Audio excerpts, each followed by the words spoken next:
사랑하는 서현교회 성도 여러분, 한 주간 기도 많이 하셨습니까? 여러분, 하나님의 능력이 이 땅에 나타나기를 바라보고 경험하기를 원하신다면 기도 많이 하셔야 됩니다. 특별히 우리가 지금 주님께서 가르쳐 주신 너희는 이렇게 기도하라 주기도문을 배우고 있습니다. 특별히 지난주에는 일용할 양식을 놓고 기도하는 법 배웠죠? 여러분 많이 기도해 보셨습니까? 기억이 안 나진 않으셨습니까? 여러분 일용할 양식을 놓고 기도한다는 것이 무슨 의미였냐면 구약 성경에 나타나는 사건 만나 사건을 떠올리라는 거였습니다. 여러분 만나 사건을 하나님께서 왜 주셨습니까?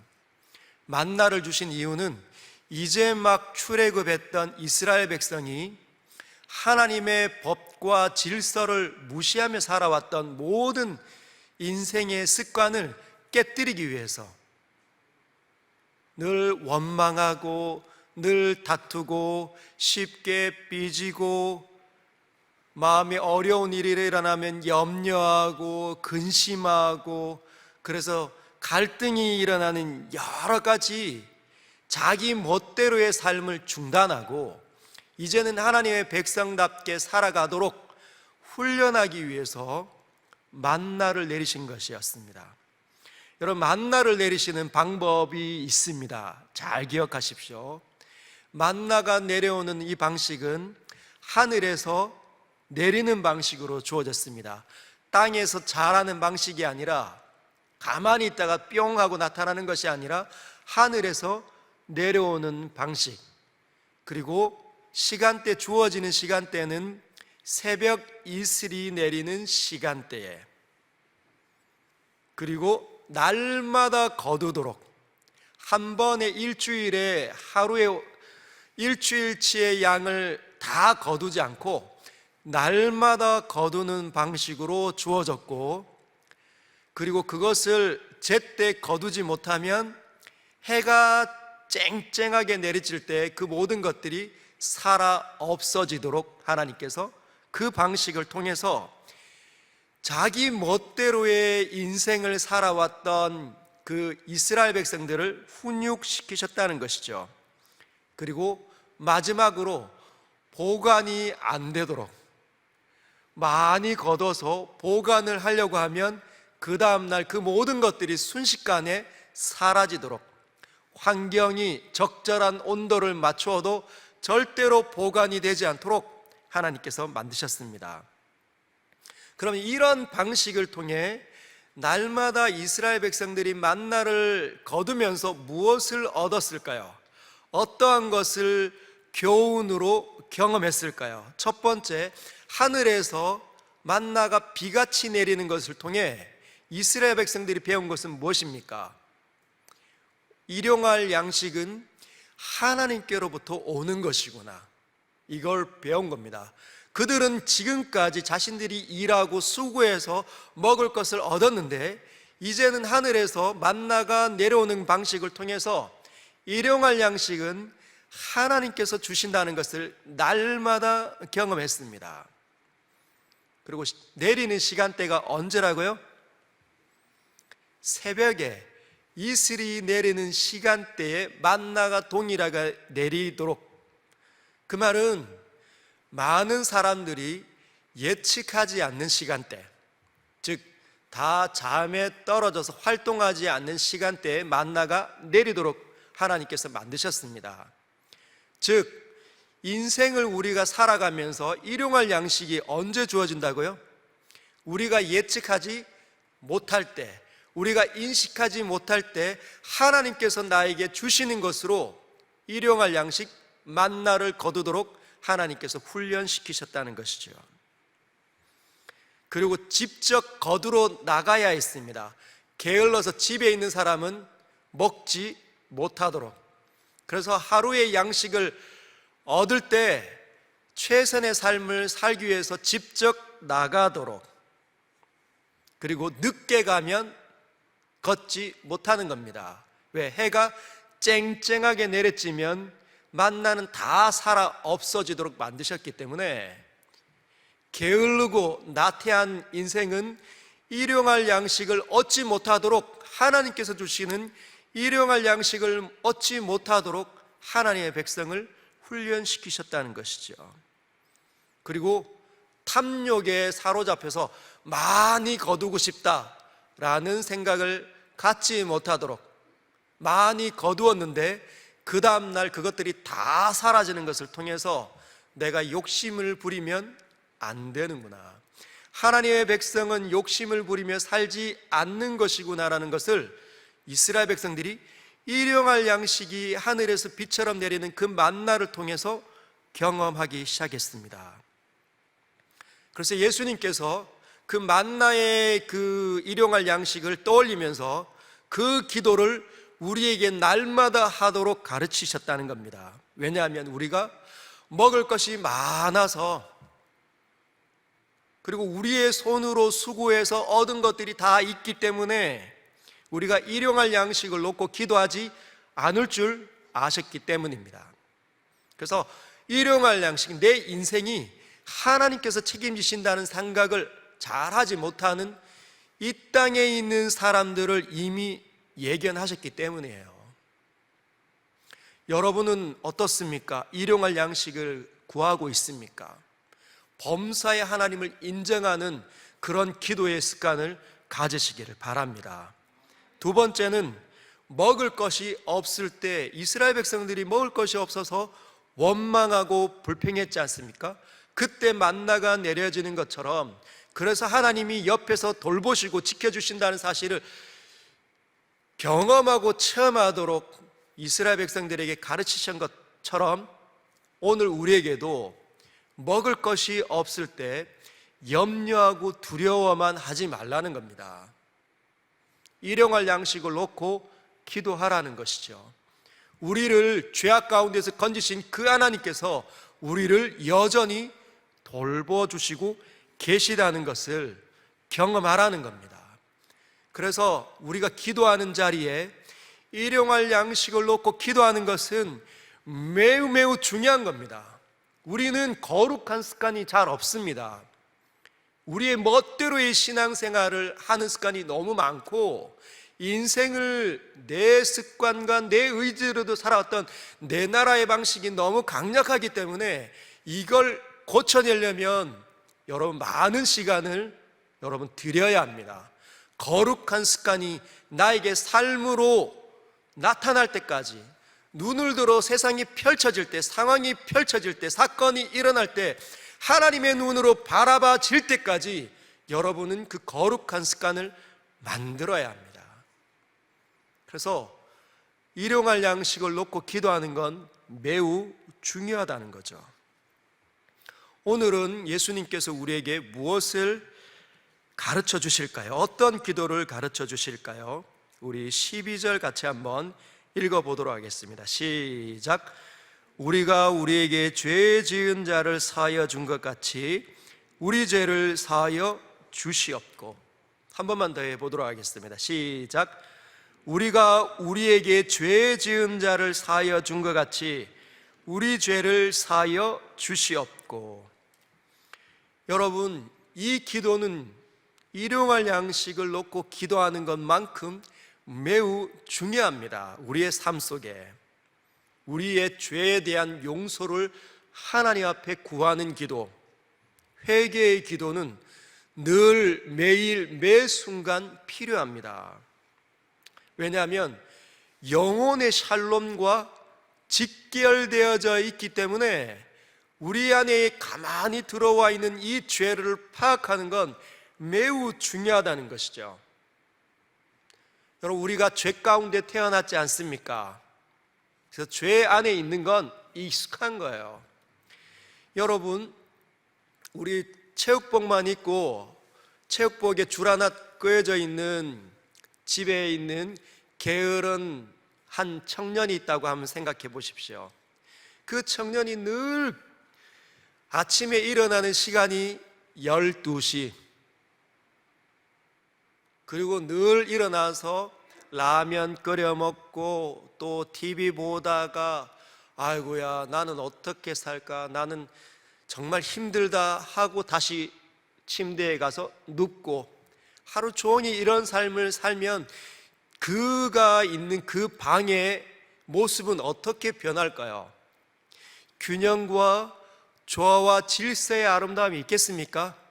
머리는 새집처럼 떡져 있고 집의 방구석에는 과자 봉지, 라면 봉지, 쓰레기들이 널려 다니고 옷가지와 그동안 내려앉았던 그 먼지가 얼마나 많을까요?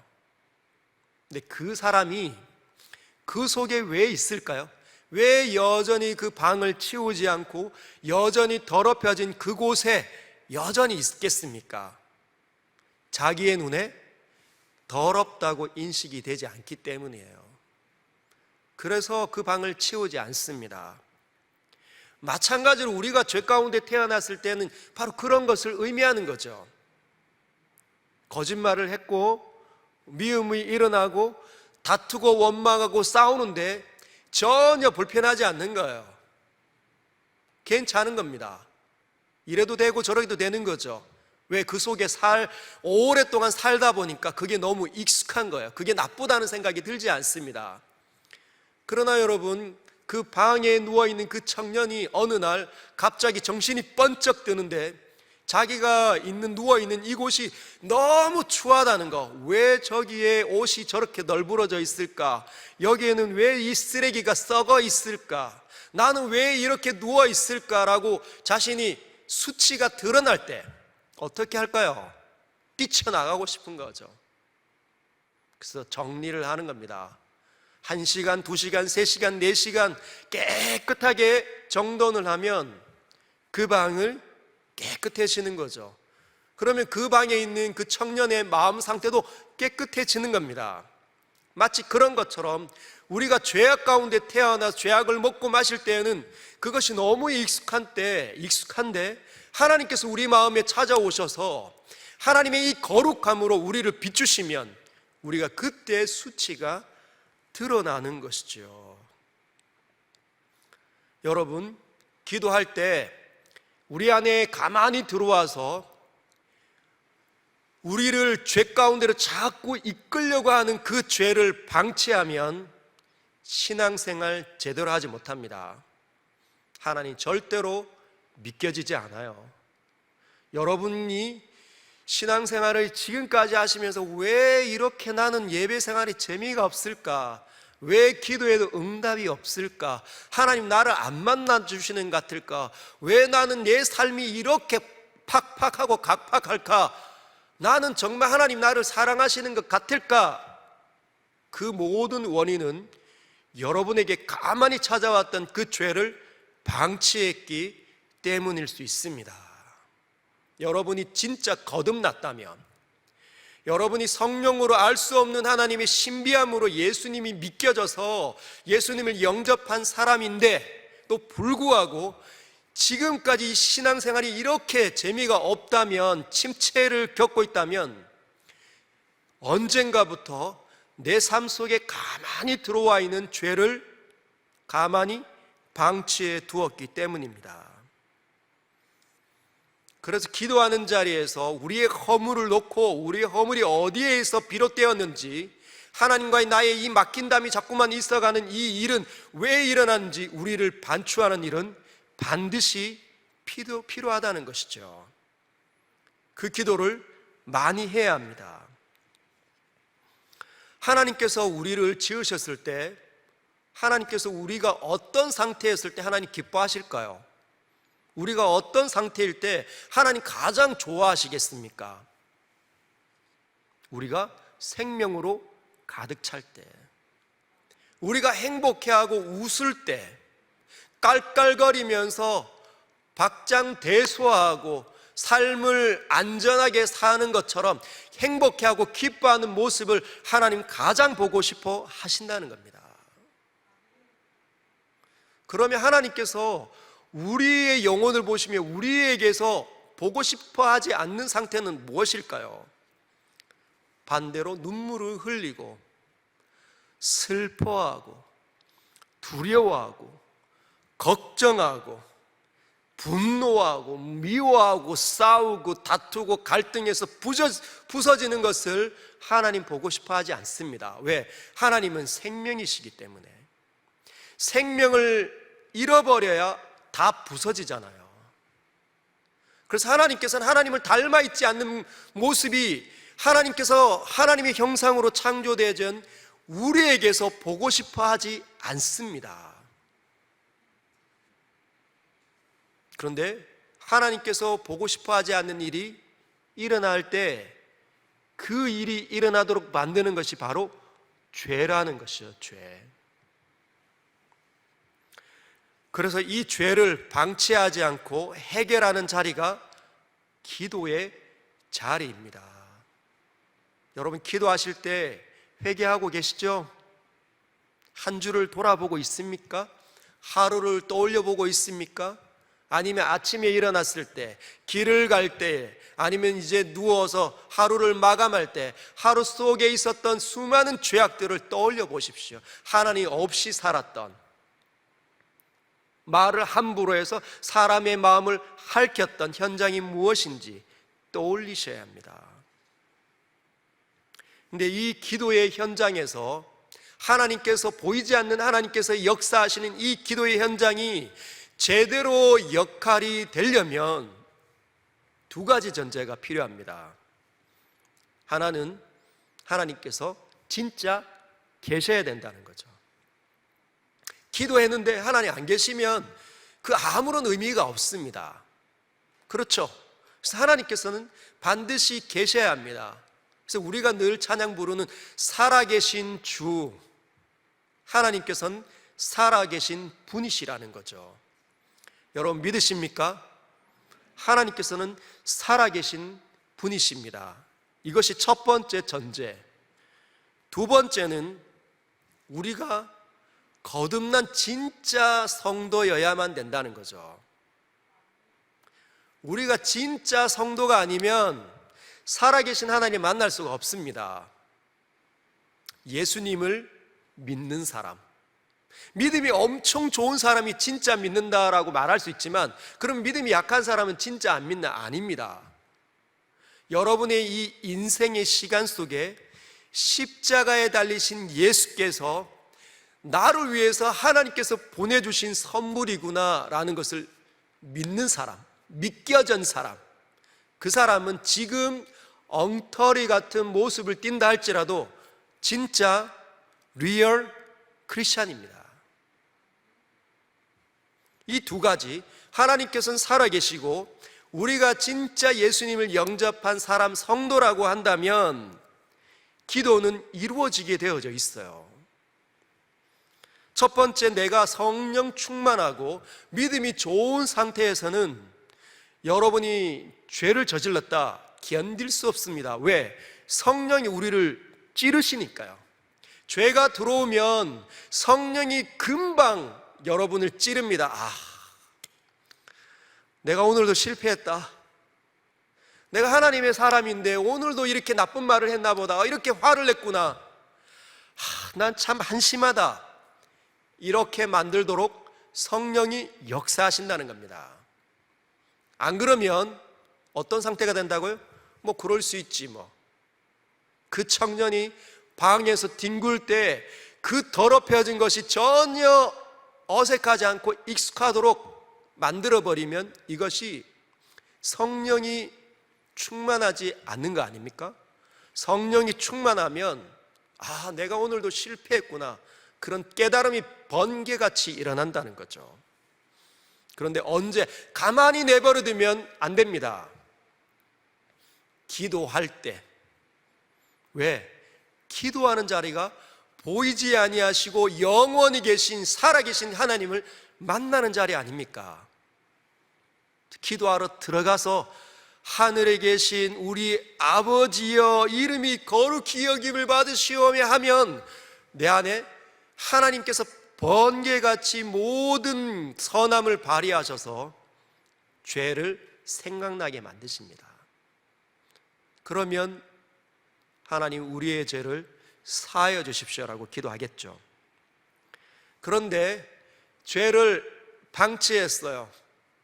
기도하지 않습니다. 죄를 방치하니까 죄가 어떻게 있습니까? 가만히 들어와 숨어버리는 거죠. 그러면 삶이 엉망이 되기 시작합니다. 죄의 삭은 사망이에요. 여러분, 사망은 뭐냐? 분열이에요. 분열. 질서와 균형과 조화인 이 아름다움이 깨뜨려지는 거죠. 생명이 아름다움 아닙니까? 하나님께서는 아름다우신 분이시잖아요. 그런데 이것을 죄가 들어오면 깨뜨려 버리기 시작한다는 거죠. 삶이 엉망이 되기 시작합니다. 사고가 왜곡되기 시작하고, 보이는 것을 왜곡하고, 편견에 사로잡히고, 말이 통하지 않는 불통의 사람이 되고 고집스러운 사람으로 점점 바뀌어가는 거예요. 여러분의 아내가, 여러분의 남편이 점점 고집불통의 사람이 된다. 어느 날 찬양을 하고 기도하던 사람이, 예배를 잘 드린 사람이 입이 실룩실룩거리고 표정이 어둡고 다투는 말을 잘하며 뭐 하는 사람이라고요? 죄를 방치한 사람입니다. 어릴 때 우리 초등부, 지금 주일학교 아이들, 유년부와 초등부 아이들을 굉장히 순수합니다. 여러분 천국 가길 바랍니까? 네. 지옥 가고 싶은 사람 손 아무도 안 들거든요. 순수하니까. 단순한 흑백 논리로만 해도 아이들은 다 하나님의 자녀로 살고 싶어 합니다. 그런데 이제 중등부 올라가고 고등부 올라가고 청년 올라가고 또 결혼하고 삶의 이리저리로 치우치면, 그렇게 어릴 때 찬양 리더로 하고 청년부 또 회장도 했던 그 청년이 결혼하면서 신앙이 다 추락하는 거죠. 왜 그렇습니까? 죄를 방치하니까. 죄를 방치해 놓으면 언제 내가 믿음이 있었나, 믿음이 있었는지도 모를 정도로 하나님이 없는 것 같고 인생은 나밖에 없는 것 같은 그런 착각에 빠져 살아가는 사람의 모습을 띠는 거죠. 그 세상이 더 무섭고 더 두렵고 더 걱정스럽고 그래 더 움츠려지고, 그래서 우울증에 걸리고 공황장애 올 수도 있다는 겁니다. 누가? 리얼 크리스찬, 진짜 성도인데도 그럴 수 있다는 거예요. 그래서 그 사람이 있는 곳은 늘 다툼이 끊이지 않는 거예요. 본인도 이해할 수가 없습니다. 왜 나는 내 삶이 이렇게 안 될까? 마치 머피의 법칙처럼 내가 가는 곳만 어려움이 터져나가는 거죠.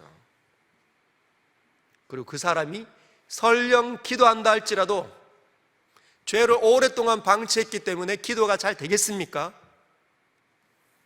기도가 안 되죠. 잠만 오고 딴 생각만 납니다. 기도하는데 잠만 오는 거죠. 아, 진짜 하나님 계신가 생각 들고, 딴 생각 들고, TV 생각, 뭐 별의별 생각이 막 펼쳐갑니다. 소위 말해 누군가가 얘기하는 기도줄이 잘 안 잡히는 거예요. 기도의 문이 잘 안 열리는 거죠. 왜 그럴까요? 죄를 너무 쉽게 생각했기 때문이에요. 여러분, 이 죄가 우리 가운데 원래 있는 상태에서 우리가 태어나서 죄로 말미암아 멸망당하기에 하나님께서 그의 아들을 보낸 거 아니에요. 엄청난 사건이 성육신 아닙니까? 그런데 우리는 죄를 너무 쉽게 생각하는 경향이 많아요. 죄의 개념이 뭐라고요? 여러분 기억납니까? 제가 성경을 알면 인간이 보인다 할 때 죄의 개념을 설명드렸는데, 죄는 이런 겁니다.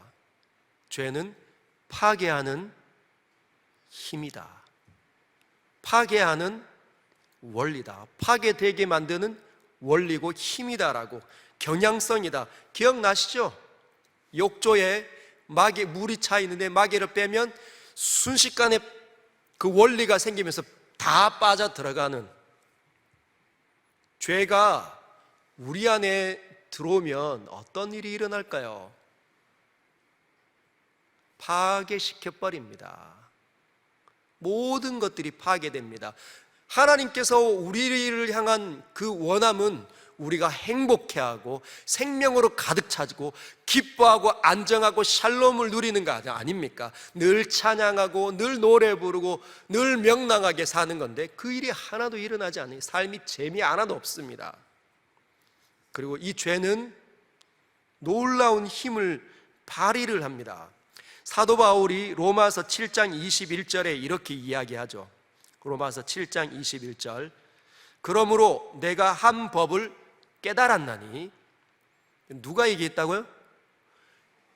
신약 성경의 대다수를 썼던 신학 모든 진리의 대가였던 사도 바울이 이야기한 겁니다. 내가 한 법을 깨달았노니 곧 선을 행하기 원하는 나에게 악이 함께 있는 것이로다. 그 다음 절이 있나요? 제가 22절인가 보다. 자, 22절, 7장 22절 제가 읽어드리겠습니다.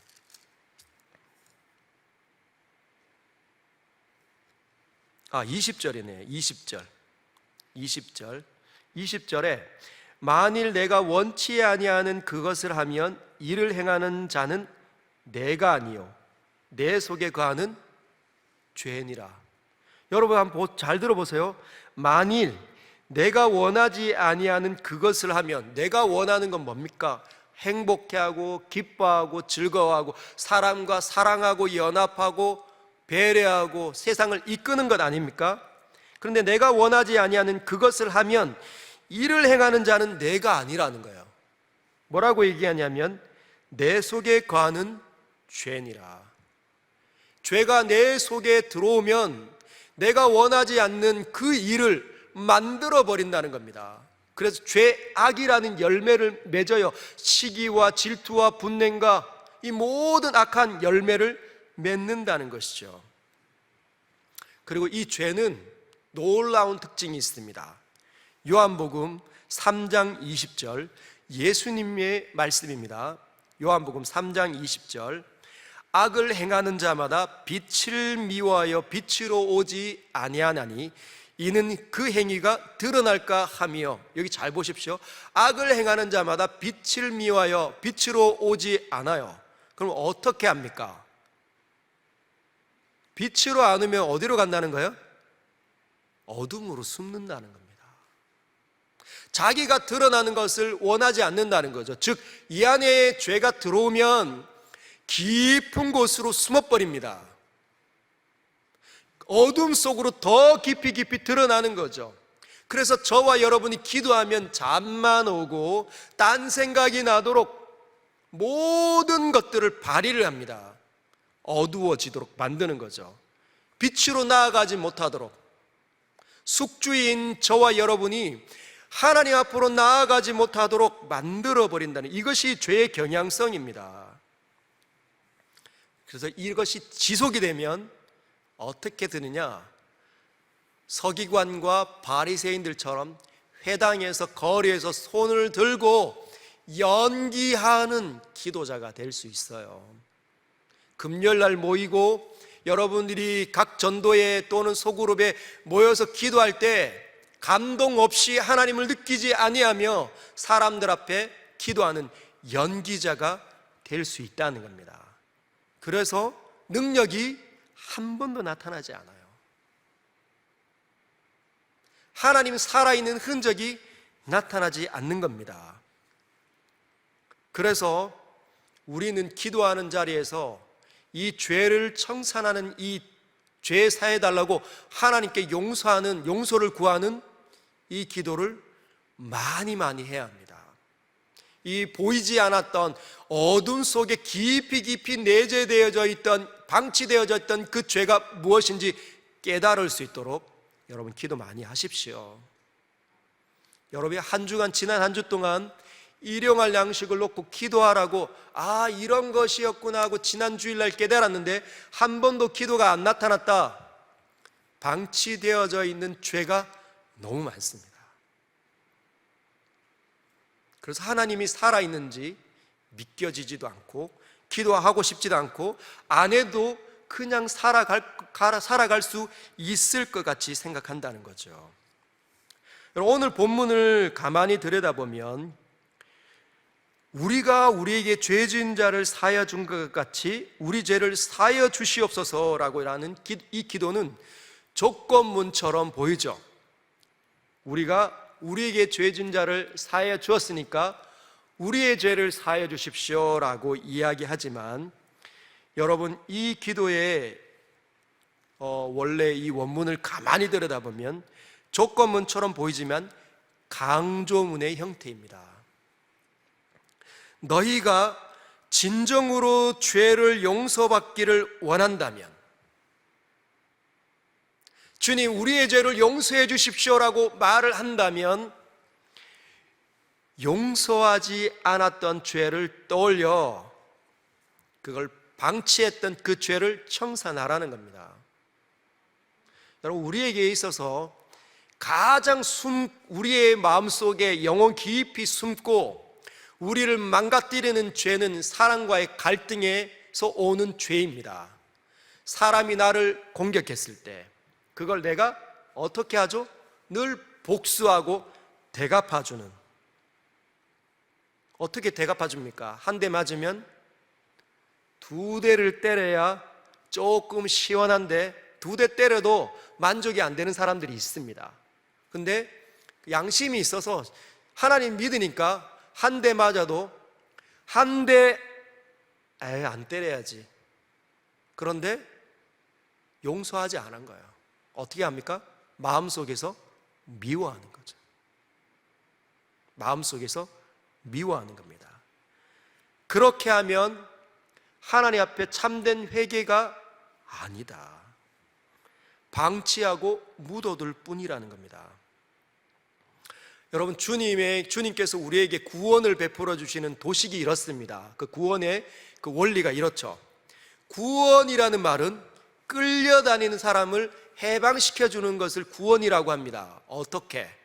슬프고 짜증나고 답답하고 원망하고 분노하고 미워하는 이 모든 이런 죄악들에 끌려다니는 거죠. 나는 그렇게 하고 싶지 않은데 자꾸 끌려다닙니다. 그래서 어떻게 이 죄를 해결하도록 박살을 내는 것. 그래서 예수님께서 십자가로 오셨다는 거죠. 그런데 이것이 하나님께서 용서하셨다는 겁니다. 죄를 지으며 하나님 보시기에 이 아름답게 만든 이 세상, 자기의 인생을 망가뜨리며 살았던 그 모든 현장을 하나님 예수님을 통해서 용서해 주셨다는 거죠. 구원은 용서로 기결됩니다. 여러분들이 이 안에서 모든 그 좋지 않았던 끌려다니고 있는 죄를 방치해 둬서 막 미움이 일어나고 삶이 팍팍하고 막 하나님 안 믿겨지고 이런 모든 여러분들 끌고 가는 모든 사악한 힘들을 단번에 없애려면 어디로 귀결해야 된다고요? 용서로 귀결되어져야 합니다. 이 세상 살면서 진짜 사악한 사람들 많이 만나죠. 진짜 우리가 말하는 못돼 빠진 사람들, 못돼 빠진 사람들, 말도 함부로 하고 사납고, 그래서 기가 막힌 일을 한두 번 당할 때가 아닙니다. 그럴 때마다 여러분은 어떤 반응입니까?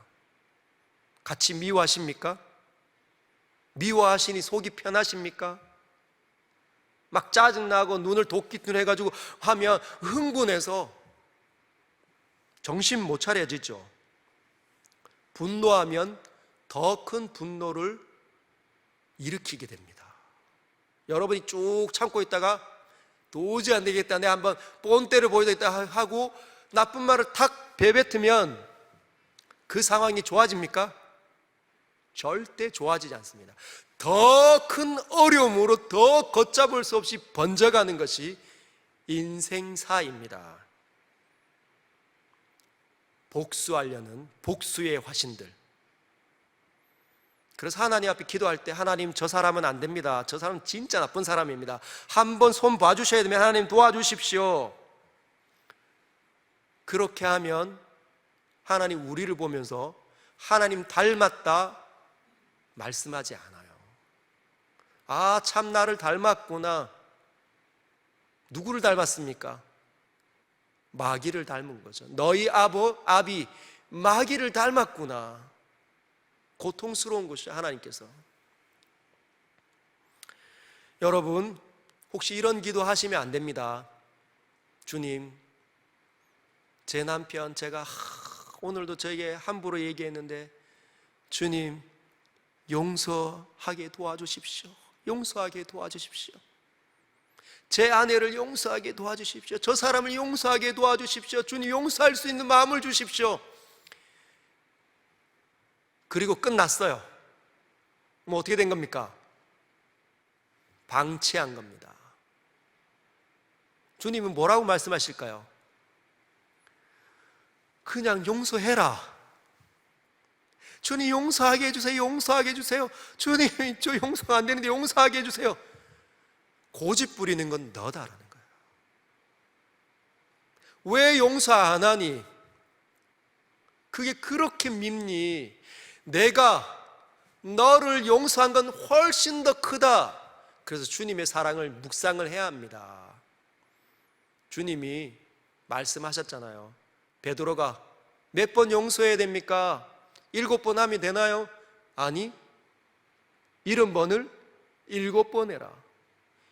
베드로가 7번이라면 이스라엘 땅의 완전한 완전수를 이야기한 거잖아요. 용서를 완전하게 7번만 하면 됩니까? 아니, 그 완전수에 곱하기 10을 하고 또 그 완전수 7을 곱해야 할 정도로 그만큼 해야 한다. 그러면서 주님께서 가르쳐 주신 것이 1만 달란트 빚진 자와 100데나리온 빚진 자를 설명하시는 겁니다. 한 왕이 있었는데 그 왕의 이제 하인이 빚진 사람이 있었어요. 그 빚진 사람이 1만 달란트를 빚졌습니다. 1만 달란트의 이 값은 엄청난 겁니다. 1달란트가 20년, 그러니까 한 달 동안 번 수입을 하루도 빠짐없이 그대로 모아서 20년 갚아야 되는 돈이 1달란트예요. 무슨 말인지 아시겠습니까? 한 푼도 안 쓰고 20년 동안 차곡차곡 모아서 몽땅 갚아야 되는 게 1달란트. 그러면 1만이면 20만 년을 갚아야 되는 겁니다. 사람이 20만 년 살지도 않았는데 20만 년 동안 갚아야 된다는 거죠. 진화론자는 호모 사피엔스가 20만 년 되었다고 합니다. 20만 년 전에 호모 사피엔스가 살았다고 얘기해요. 그들의 그 이론을 따르면 그 호모 사피엔스부터 지금까지 한 푼도 안 쓰고 다 모아서 갚아야 되는 돈이 1만 달란트라는 거죠. 그런데 주인이 이렇게 묻습니다. 야, 너 갚아. 주인님, 저를 불쌍히 여겨주십시오. 아니, 안 돼. 내 아내와 내 처와 자녀들과 소유한 모든 걸 다 팔아 갚아라. 주님, 불쌍히 여겨주십시오. 너무 불쌍히 여겨달라고 하니까 주인이 탕감해 줍니다. 근데 이 하인이 종이 나가서 자기에게 100데나리온 빚진 사람을 딱 발견한 거예요. 100데나리온은 3개월치 월급 빚진 겁니다. 3개월치. 100데나리온 빚진 사람을 딱 보고 목을 딱 잡고 멱살을 잡고, 야, 끌고 이리 와. 너 왜 안 갚아? 제발 불쌍히 여겨주세요. 내가 꼭 갚을게요. 아니, 안 돼. 감옥에 던져놔 버렸습니다. 이 소식을 들은 주인이 다시 불러서 그 사람에게 원래 있었던 그 빚을 다시 부과를 시킵니다. 그러면서 예수님께서 뭐라고 얘기하시냐면, 너희가 이처럼 다른 사람의 허물을 용서하지 아니하면 하늘에 계신 너희 아버지께서 너희를 용서하지 않을 것이다 말씀하시는 거죠. 오늘 14절과 15절의 내용을 우리에게 똑같이 설명해 주셨습니다. 여러분, 혹시 죄를 방치하고 있습니까? 누군가를 끊임없이 미워하는 이 죄를 방치하고 있습니까? 우리가 남을 용서해야 주님 앞에 이렇게 묻는 거죠. 주님, 제게 별것 아닌 사람, 나에게 죄를 지은 저 사람의 이 죄는 별것 아닌데 저 사람의 죄를 제가 용서했습니다. 주님, 이 사실을 보고 주님, 저희의 죄를 사하여 주시옵소서. 하나님의 자비하심을 구하라는 거죠. 그 말은 용서하라는 겁니다. 용서하라는 거죠. 죄를 방치하지 말고 꺼내어서 실제로 해결하라는 겁니다. 하나님 앞에 기도한 거, 주님 죄의 죄를 용서해 주십시오 하고 끝내는 게 아니라 하나님의 그렇게 기도하고 그 죄를 가지고 나아가서 상대방의 허물을 받아내라는 거죠. 관계로 회복시키라는 겁니다. 그래야 샬롬이 찾아옵니다. 여전히 내버려두면 그 죄가 여러분을 망가뜨릴 거예요. 하나님 믿겨지지 않도록. 저와 여러분들은 하나님을 향하여 다시 살아났기 때문에 죄를 방치하면 순식간에 어두워지며, 특별히 남을 미워하는 죄, 남을 용서하지 않는 죄, 선함을 중단하는 죄. 오늘 말씀을 기억하시면서 한번 기도해 볼까요?